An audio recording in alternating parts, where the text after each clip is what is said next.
జన విశ్వాస్ చట్టం డీవీసీ చట్ట సవరణల వల్ల కార్పొరేట్ సెక్టార్లో రాబోయే మార్పులను ఈరోజు విశ్లేషిద్దాం. రిటర్న్స్ ఫైలింగ్ ఆలస్యం లాంటి చిన్న చిన్న అడ్మినిస్ట్రేటివ్ తప్పులకే జైలు శిక్ష పడితే ఒకప్పుడు ఇదే పెద్ద ఆటంకం.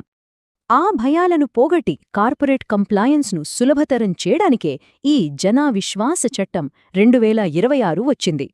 నమ్మకం ద్వారా వ్యాపారాలను ప్రోత్సహించడం దీని ముఖ్య ఉద్దేశం. అదే ట్రస్ట్ బేస్డ్ గవర్నెన్స్ మరియు ఈజ్ ఆఫ్ డూయింగ్ బిజినెస్. ఉదాహరణకు డీవీసీ చట్టం సెక్షన్ 53 తీసుకుందాం. పాత క్రిమినల్ నిబంధనల ప్లేస్లో ఇప్పుడు కేవలం సివిల్ జరిమానాలు మాత్రమే వచ్చాయి.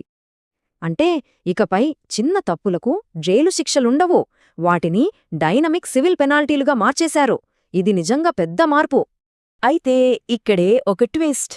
రూల్స్ ఉల్లంఘిస్తే డైరెక్ట్గా 10 లక్షల రూపాయల వరకు భారీ ఫైన్ పడే ఛాన్సుంది. ఆ తప్పును వెంటనే సరిచేయపోతే పరిష్కారమయ్యేదాకా రోజూ అదనపు ఫైన్ పడుతూనే ఉంటుంది. ఆపరేషన్స్లో అలర్ట్గా ఉండటం చాలా ముఖ్యం. కోర్టుల భారం తగ్గడమే కాదు, క్రిమినల్ భయం లేకపోవడం వల్ల కార్పొరేట్ లీడర్షిప్ మరింత స్వేచ్ఛగా, ధైర్యంగా నిర్ణయాలు తీసుకోగలుగుతుంది. డీవీసీ లాంటి భారీ పబ్లిక్ సెక్టార్ సంస్థలు సైతం అనవసరమైన లీగల్ అడ్డంకులు లేకుండా తమ కార్యకలాపాలను ఎంతో సాఫీగా సాగించవచ్చు. జూన్ 2026 కల్లా ఈ కొత్త రూల్స్ వచ్చేస్తాయి. సంస్థలన్నీ ముందుగానే ఇంటర్నల్ కంప్లయన్స్ ఆడిట్స్ చేసుకుని సిద్ధంగా ఉండాలి. నమ్మకం ఆధారంగా పనిచేసే ఈ సివిల్ గవర్నెన్స్ విధానం భవిష్యత్తులో మన భారతీయ కార్పొరేట్ రంగాన్ని ఇంకెంత అద్భుతంగా మారుస్తుందో కదా.